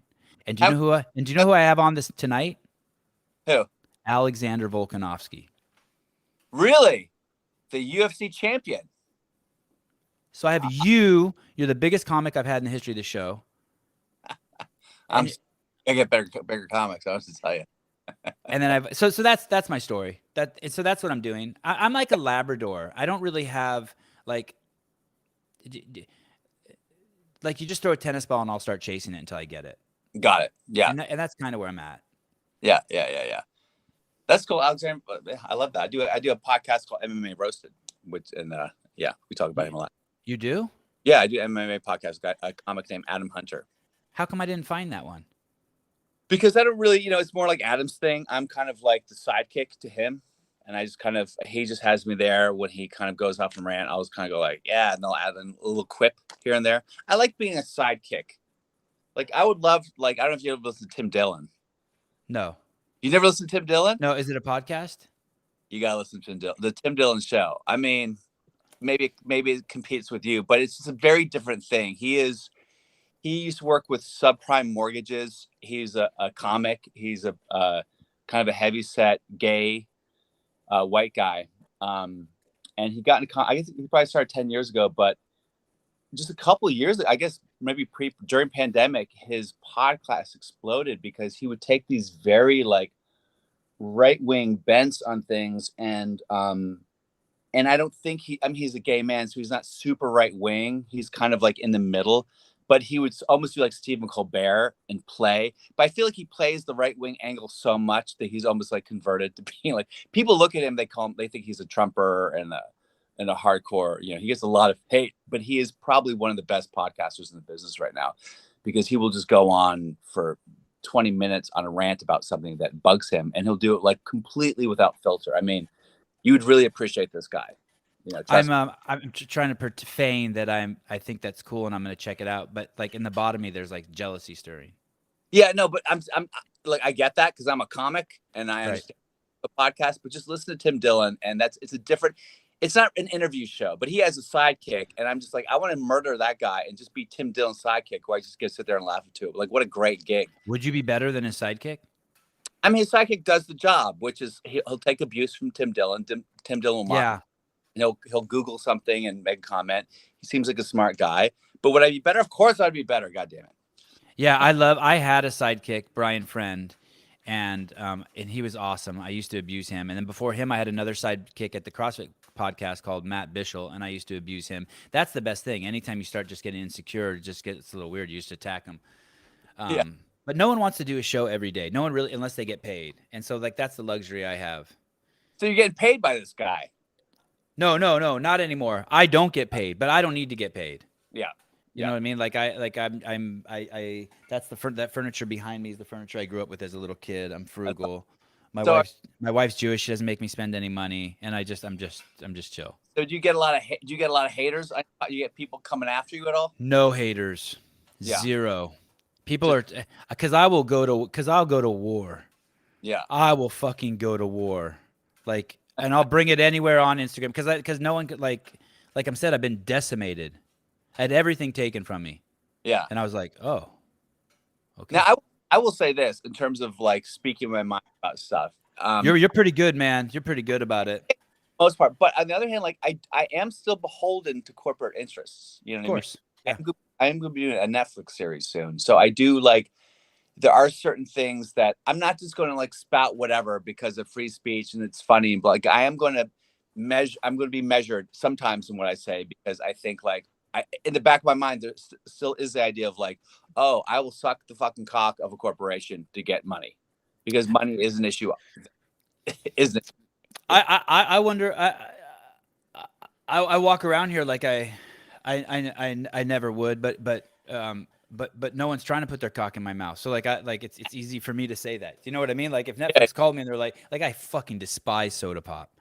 I think soda pop is the root of all evil. Do I think it should be illegal? Absolutely not. Do I think it should be taxed? No, you should never tax anything. It puts them in bed with the government. Do I think there should be warning labels on it? Maybe. But it is the source of the collapse of civilization as we know it. It's 55% of all the calories consumed in Mexico, and in Chile, 52% of all children are obese. There is no coming back from that. Those people are fucked. And I hate to argue people's limitations because I think anything is possible. But if Coca-Cola offered me $1 million to wear a Coke shirt on my podcast,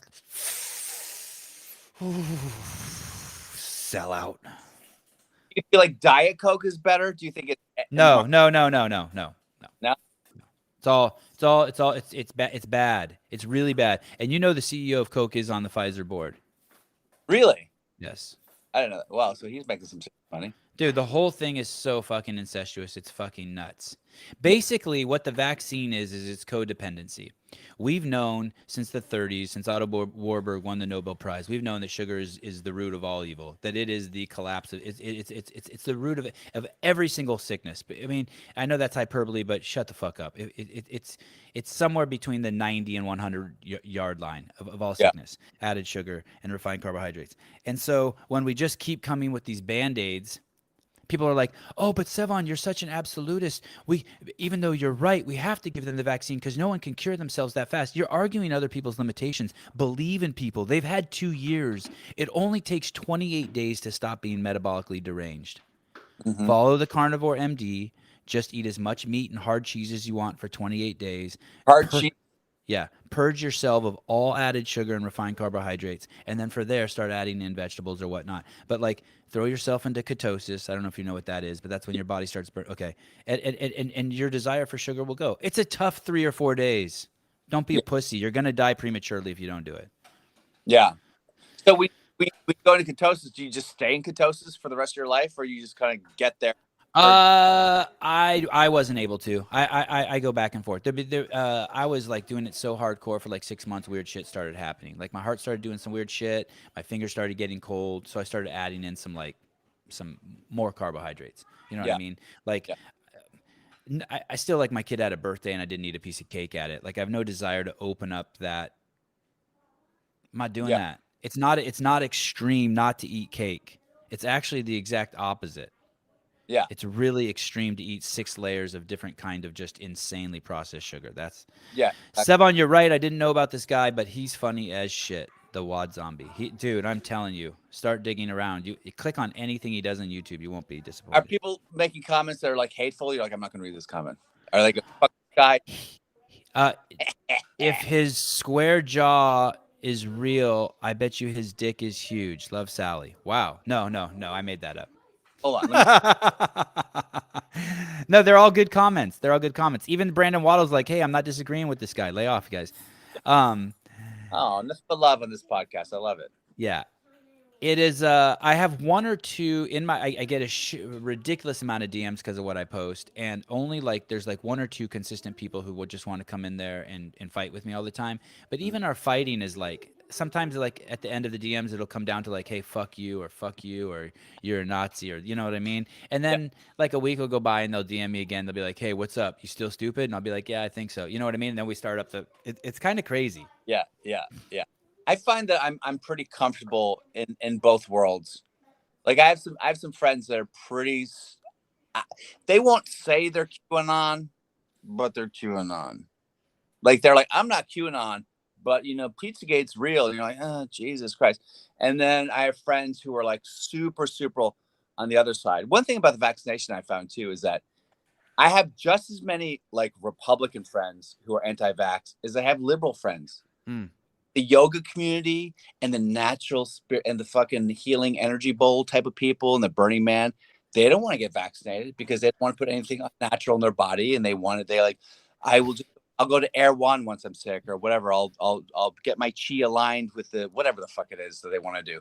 And you're like, yeah, sure, because you want to get laid. But so there's just as many of these yoga teacher liberal hardcore vegans that are anti-vax. Like a lot of vegans are anti-vax. That's what a lot of people aren't understanding is like the amount of vegans that are anti-vax. So I think because people just go, oh, one thing that bugs the fuck out of me, disingenuous, is this whole idea of like this is the disease of the unvaccinated, and then straight from there they draw a direct line to like these fucking QAnon, flat earther, Trump supporters that are killing everyone, ruining the country. Because I'm like, look at the fucking numbers.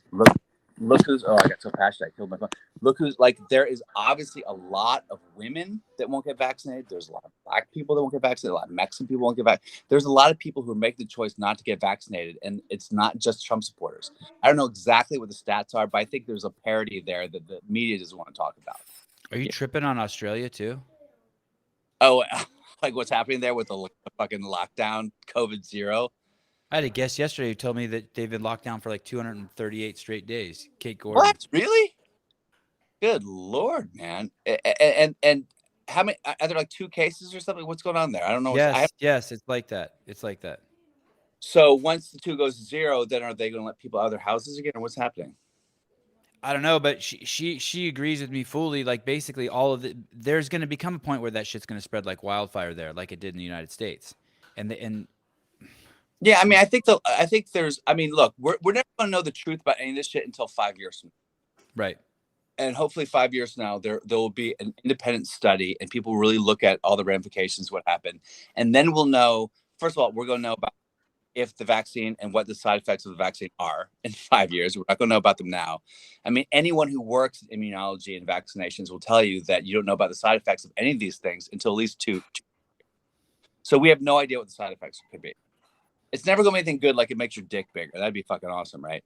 Wow. Although Nicki made her cousin's balls bigger, or whatever the fuck it was. And you know, there's a lot of. I was looking at some Japanese media. There's actually reports in Japan about that too. Did you see that? Balls? Yeah, about the big balls from the vaccine. And of course, when she said it, everyone just fucking mocked her forever. I mean, it's the same thing with, the mocking of people is totally uncool too. I mean, do you know any flat earthers? I know like 1 or 2. Someone landed in my DMs the other day, and they're like, "Hey, you should look at this thing, this Instagram account. It's the guy who's like the head of the Flat Earther Society." And I started looking at it,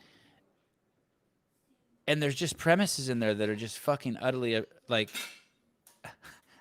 just. I want to be open-minded to it. Yeah. But it's utterly absurd, some of the shit they're saying. Like, they're talking about why the Earth looks the way it does when you fly, and I'm just like, yeah. Can you not conceptualize 3 dimensions? I mean, I really want to be open to the idea of it being flat. I can't. Yeah, I don't understand. I'm struggling with it. I can't even like. Yeah, it's bizarre. But I'm gonna watch the YouTube video on it now. I'm gonna like give it a shot. But it looks just complete. It's bizarre to me. Like I'm talking to a cartoon character. Yeah, I feel like the flat earther thing is like someone got stoned and just if they could wag the dog. You know what I mean?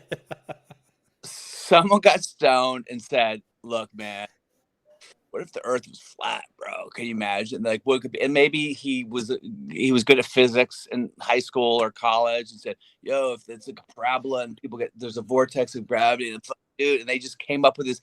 They just reverse engineered this theory involving gravity and the way the Earth loops or whatever the fuck it was. They tied it into the idea of the universe being, whatever, how the universe folds. Yeah, they think it's a dome. From the little bit I saw on Instagram, they think it's a dome, and they think that like there's ice around the edges that keep the water from spill. I mean, it's pretty impressive. It's Earth flat and you can fall off and go down, dude. But it's more like they really do couch it in these like quasi-literate terms that involve physics and gravity and different theorems, and And when you listen to it, it makes no sense to me. And I went to school for aerospace engineering, and I can't really wrap my head around the logic of it.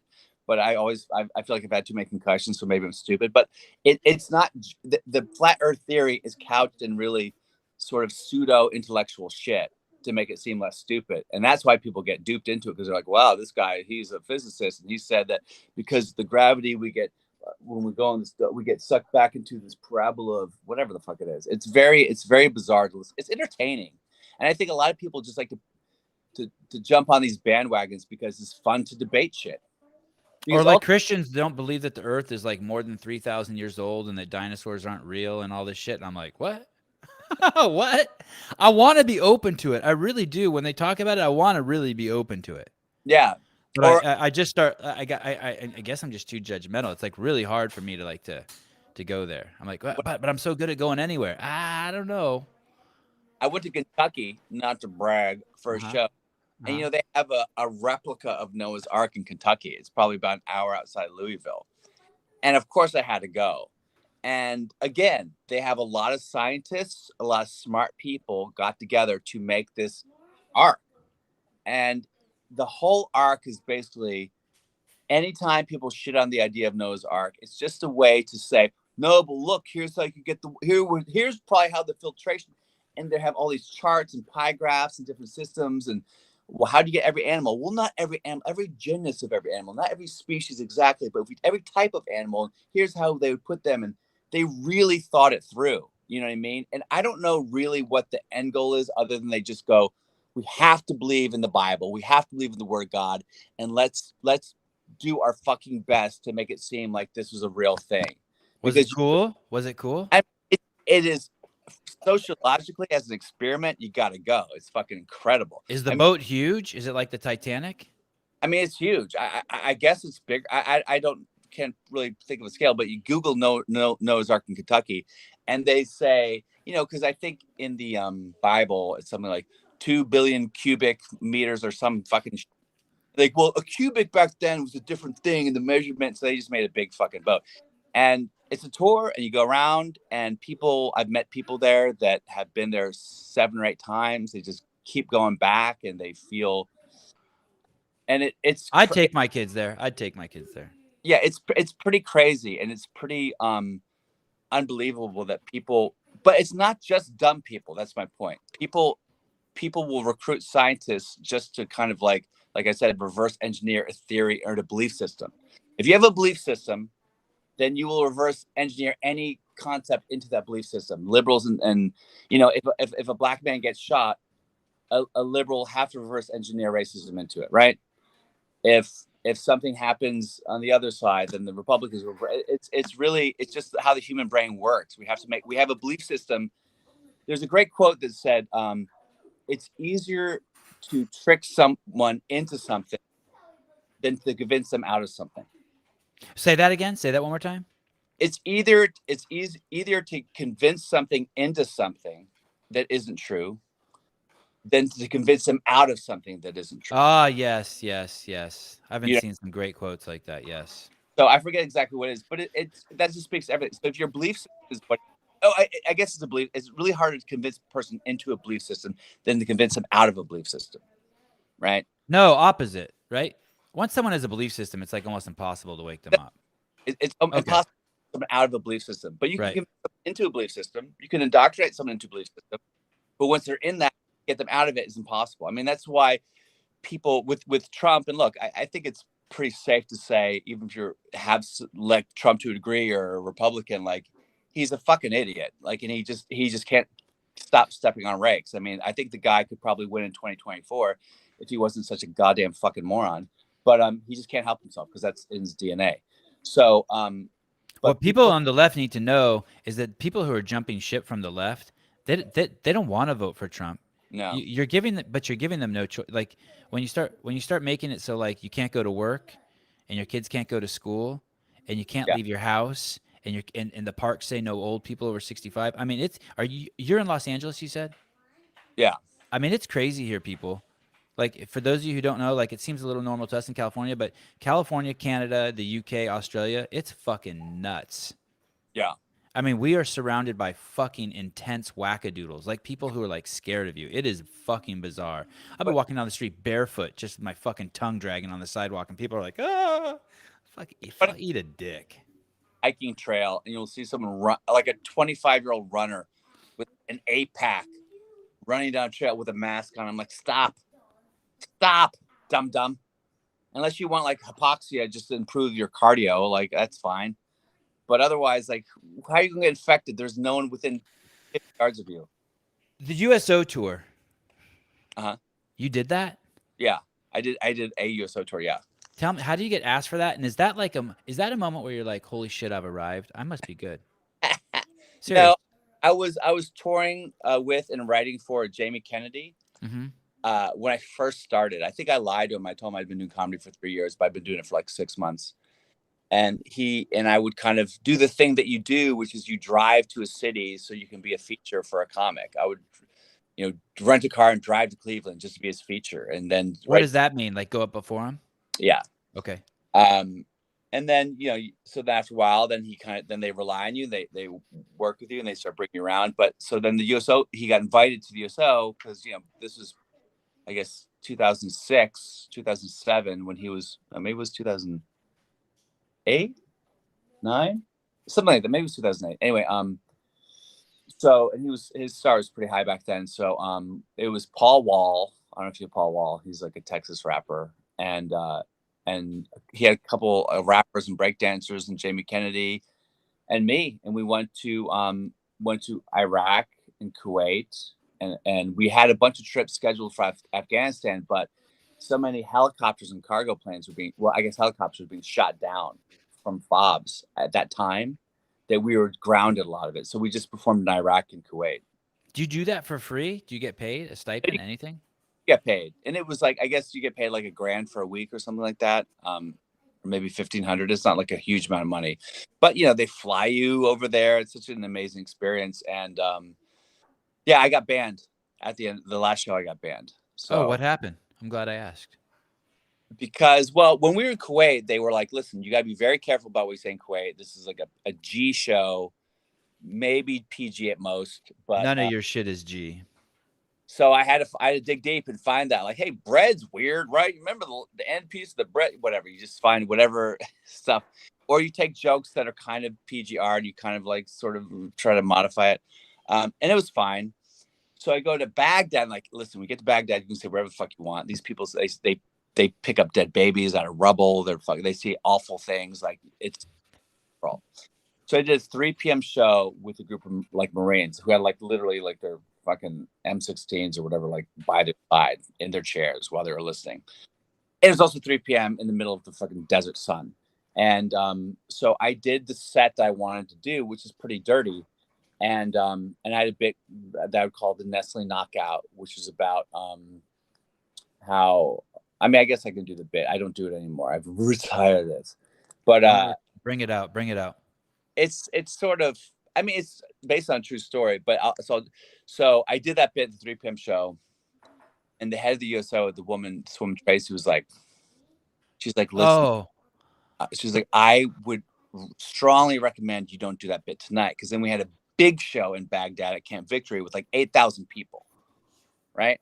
And she goes, I go, Tracy, you just told me I could say whatever I wanted in Baghdad. She goes, I would strongly advise you not to do that bit.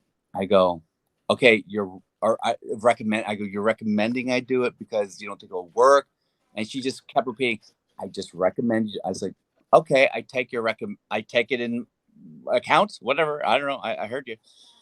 So I am before Jamie Kennedy. And there's 8,000 people. They're standing on like the backs of trucks. It's everywhere. It's incredible. The show's going great. I start my stuff. I do one dirty joke and the audience laughs really hard.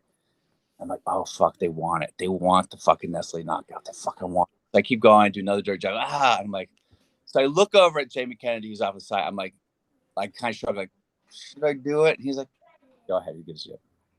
So I go to the Nestle Knockout joke, which at my time was a closer. It's a longer bit, but the gist of the bit was that, like, having sex with this Puerto Rican girl, and I like it already. and there's a lot to it, but it's probably like a 3 or 4 minute bit. But then I say, at one point, oh, she said, oh, you like that Puerto Rican pussy? You like that Puerto Rican pussy? And I'm trying not to laugh because I'm thinking like, I'm like, what the fuck is she talking about? What is a Puerto Rican? Is that a spicy brand of vagina?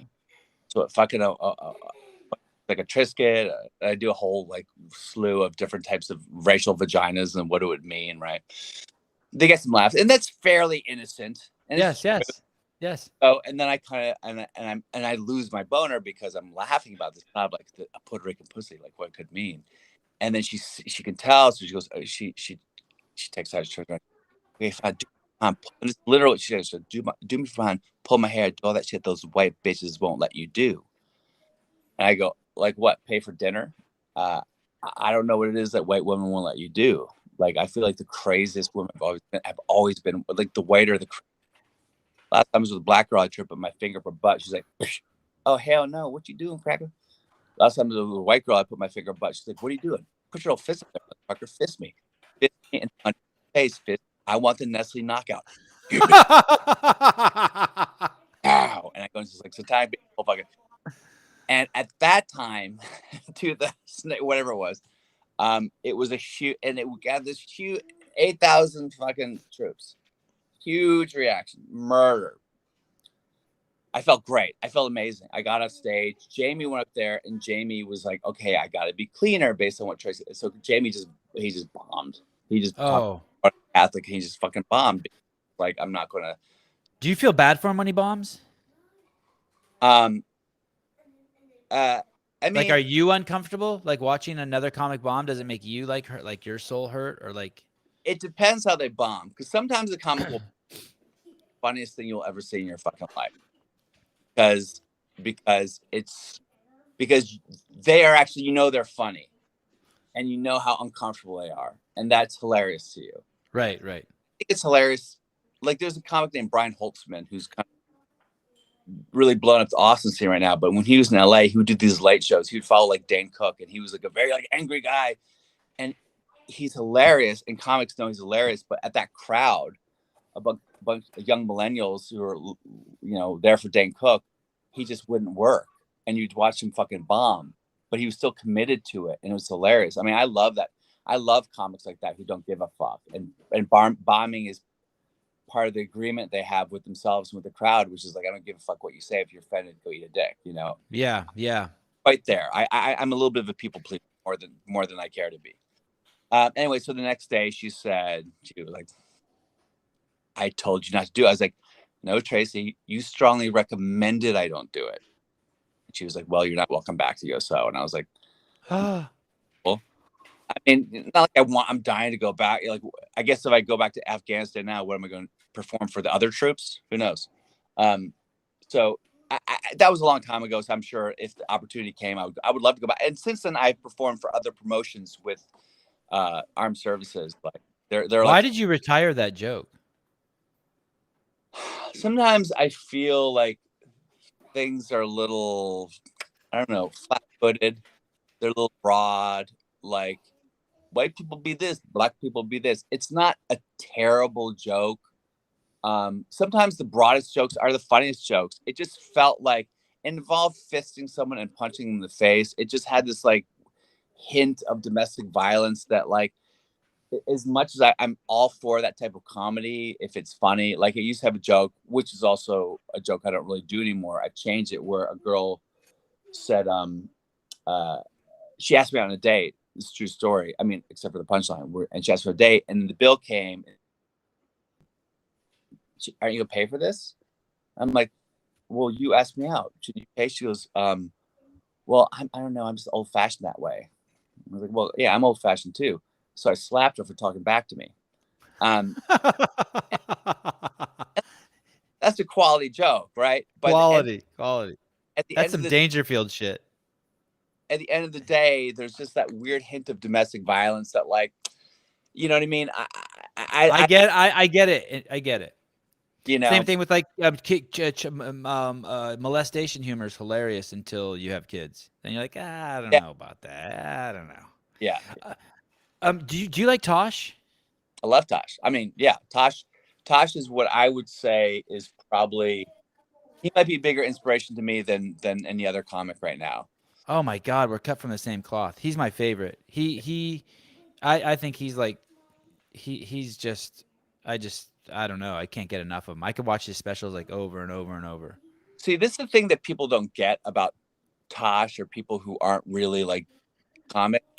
I think sometimes like I think it's good. I think it's good when people get offended. I think it's a good thing. I like to be offended. By offended, all it means is your sensibilities are challenged and you're struck with cognitive dissonance about how you feel and what you believe and what you're hearing. Being offended is it's like a kind of a fake term. You know what I mean? Like people, they have these feelings and they put this phraseology of being offended onto these feelings, but that's not really. That's a really like weird encapsulation of actually the feelings that are being mustered by the joke. Like I was in Manhattan during September 11th, and I like watched the buildings burn, and I was like, 100 yards away, and and I like ran when shit was started falling. So I was like, right. Crazy. I was doing theater in New York at the time, and I had friends who I had a friend who died. I had friends who were really fucked up by it. It was obviously a really weird time to be in Manhattan, weird time to be in America, but particularly living pretty close to it. So I have a lot of feelings about it, and obviously like a lot of emotions about it. So 2 years after September 11th, or maybe it was like a year and a half, I guess it was like 2 years. I was at the Laugh Factory, and Daniel Tosh was on stage, and he goes, "Guys, can we talk about the good things about 9/11 yet? Are we there yet? We can talk about the positive things about 9/11." So there, right away, it makes you feel a certain way. Like, what the fuck is this? What is he going to say? You know what I mean? You have this like this tightening your chest, wherever whatever those triggers are. Like, but I invite those. I love those. I go, what the fuck? He goes, before 9/11, you had to like drive your girlfriend to the airport, and then you had to park, and you had to walk them to the gate, and you sit and wave to the machine going off the tarmac. It's like now after 9/11, all you gotta do is drive up, open door, and throw her to the fucking curb. That's worth at least one tower, guys. Not two. What are you, a maniac? But one tower, come on. And the joke has more dimensions. But man, the first time I heard that joke, the audience was you were like, you could just feel them like this reaction thing with, and I just was like, fucking, that is so. It's so funny and sociopathic and just brilliant, and I fucking love it. And that whole idea of like you mitigate the joke by saying one tower. Like, guys, come on, don't look at me like that. It's just one tower, not two. That construct in comedy is something that I look to find moments where I can kind of mitigate a joke, sort of falsely mitigate the offense of the joke by just going, but I mean this, not that. I'm not talking about all the way. I just mean a little bit, and it's something that I always find compelling because because it addresses the fact that people are going to be triggered or offended by it, and it sort of then only introduces like something even more offensive. Being offended is the opposite of enlightened. It really is. Like the Buddha was you never hear stories about Buddha being offended. So all these people that want to embrace Eastern religion and the ideology and try to take their yoga classes, and then they're offended. It flies in the face of everything that yoga espouses. It's crazy. It's so amazing. I would never even admit, my ego is so big, I would never even admit to being offended. If you offended me, I would take that and go to my room with it and start working on it so that it never offended me again. My ego would capture it, and then I would take it so that I could pursue my enlightenment and accept it. I mean, and I've one of the interesting things that and I just make this up. I don't know if this is necessarily true, but being only 5'5" and having a big nose and being a little chubby and being the guy who gets picked after girls, in PE with the when you're picking teams in high school and all the dudes get picked and then some girls get picked and then I get picked, right? And like I was that guy, and like being funny was like all I wanted to do. Like I was the class clown and I loved it, and I would never take it back. Like I really enjoyed like making everyone laugh, teacher laugh, everyone laugh, but then after a while something happens to you, and these things that people made fun of they're your favorite things. But your counterparts, who are these tall, handsome, strong men, they're fucking pussies now that I'm 40. now that I'm approaching 50. They can't take shit. They're offended by everything. They have no callus around their fucking ego. They have no enlightenment. They are the biggest fucking cunts ever because they didn't get fucking worked over in high school. And like, you learned that, like, it almost makes me defensive about being like when people come down on bullies. Like bullies are who made me who I am. Now, Yeah, granted, there's a limit to it. I mean, there were some bully, of course. like the guy who hung out at the corner when you get off the bus and he like beats you up and you got to run by him. That gets a little old after like 3 years. Yeah. But like, come on, man. Like, life's not fair. Every hardship should make us stronger. If you are getting offended by something, it's your fault, and you're missing an opportunity to grow spiritually. And what does that mean to grow spiritually? It means to have more energy pass through you. You want energy to pass through you. I don't even know what energy is, but it's like love. And you want it to just come in and go out, come in and Yeah. go out. And the faster you let it pass through you, the more you get.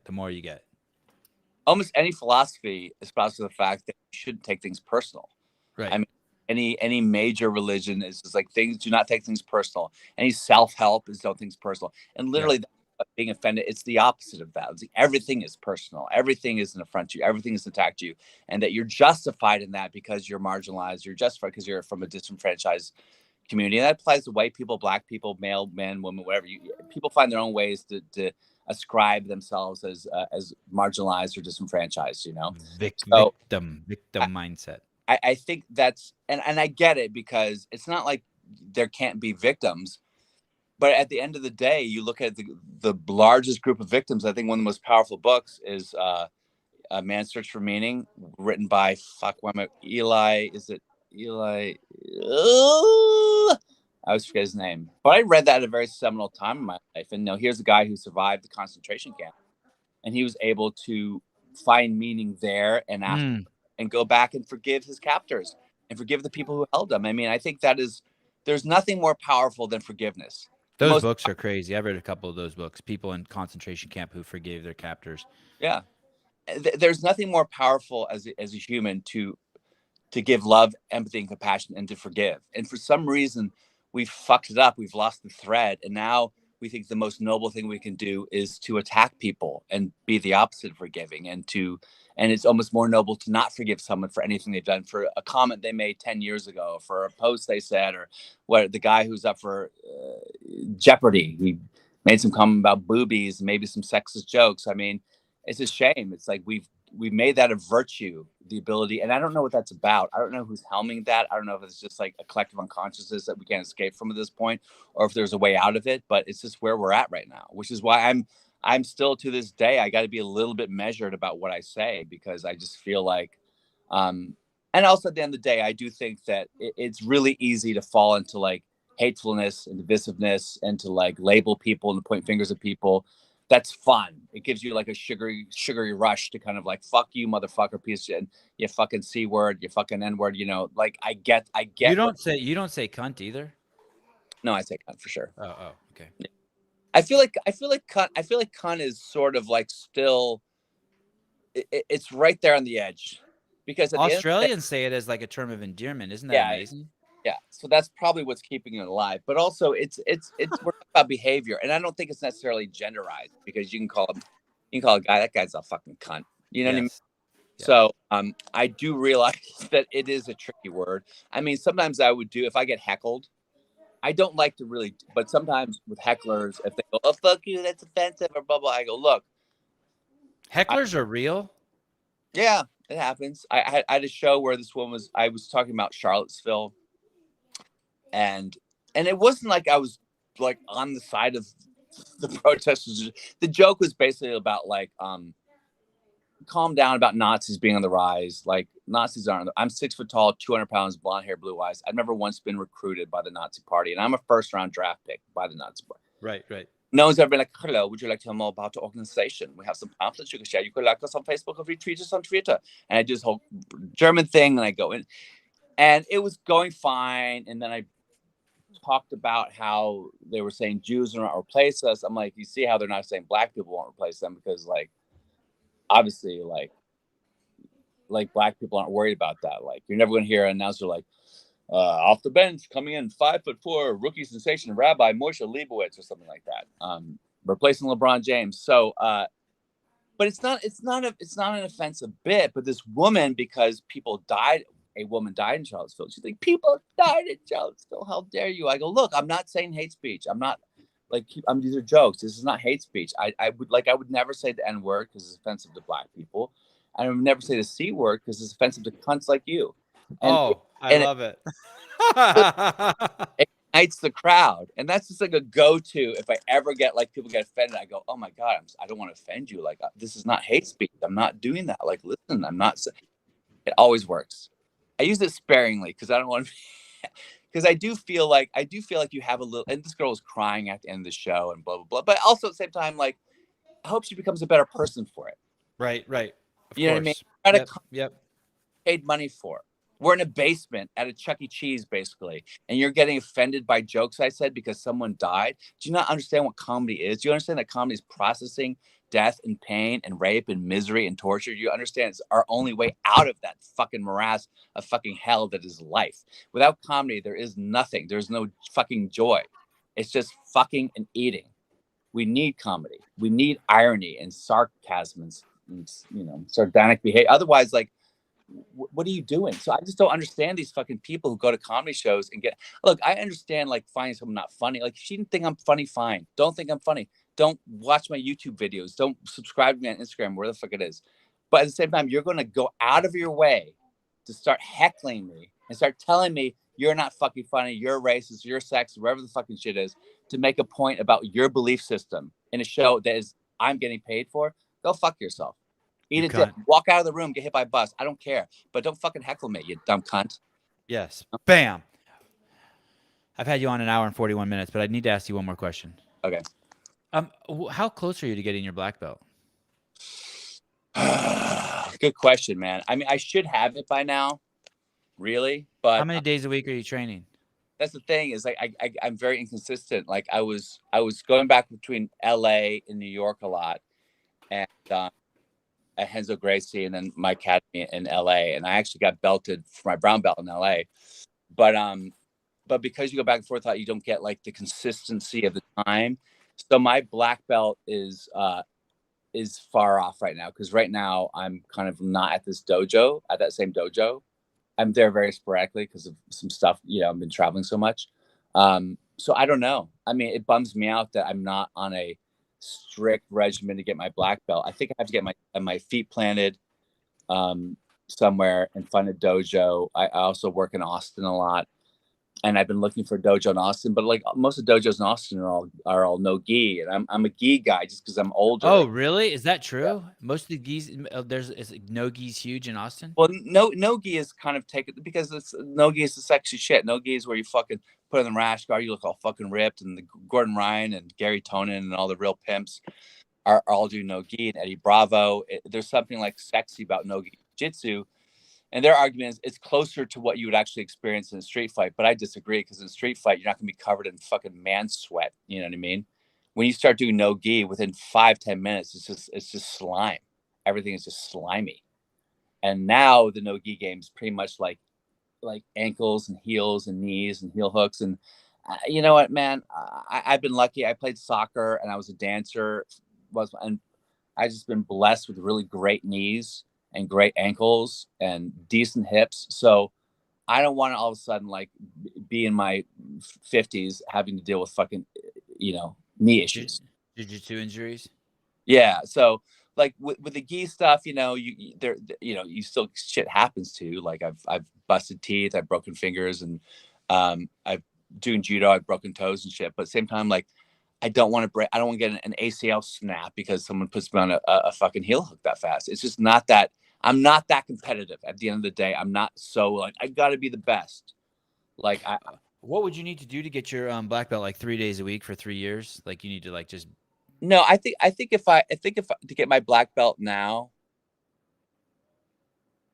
I think what would you need to do? Your audio got all fucked up. Oh, sorry. I was getting a phone call, but to get black belt now, it'd probably be 3 days a week for 2 years. I think would be enough. And then also just really putting in the time outside and watching videos and learning all the names for all the moves and self-defense and judo. I mean, a lot of it, the dojo where I was belted, they also, it's a lot of it is actually like knowing the techniques and learning it like a student. It's not just like I mean, obviously if you win a tournament, but I don't think I want to compete. I'm just not that interested in competing in tournaments. You know what I mean? It just never, and maybe there's a little bit of fear to it, but also like, I don't fucking give a shit. Like, I don't want to show up in Long Beach and wait for 2 hours and put Ben Gay on and walk around and look at other people. I ran track in high school and I hated it.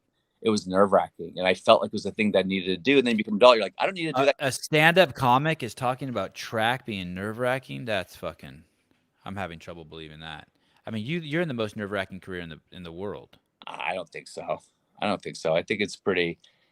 Like the nervousness with stand-up comic is also just excitement. You could just in your brain just transmute it to the same neurons firing. Just like these are neurons of excitement. They're not nervous. They're not nerves. And you still get nervous. It's fun when you get older to get nervous because it means you care about shit. And so much of us are dead inside that the idea that you can get nervous about doing something that you also love is kind of great. You know, I love. Yeah, that's the best thing about the podcast. I get a little nervous every day.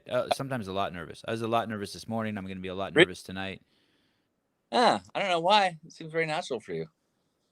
Well, once it starts going, but like the 10 minutes before, like I'm already 10 minutes before you come on, I'm already doing the show. Got it. So like live, that's different. I don't do a live podcast, so that's a little bit different. Yeah. Yeah, someone told me, one of my close friends, SEAL Team 6 guy, told me I'm a pussy for not doing it live. And I was like, okay, motherfucker. And so ever since then, I've been like, okay, I'm doing them all live. Yeah. So I don't know. Bill, if there's ever anything I can do for you, let me know, because you just helped me get one step closer to my 500th show. Great. So I owe you something. Yeah, just pay me money. That's all. That's all. Not anything else, just money. Give me the money I have. Do you know what you're gonna do next? Do you know where can people like see your newest enterprise? I don't know. I mean, I'll be doing shows in Austin at the Laugh Factory and stuff. Like I have this Netflix thing I'm gonna be doing. Hopefully more stuff is coming out. I have a movie that I shot with Riz Ahmed, who's fucking incredible, who's just nominated for Best Actor.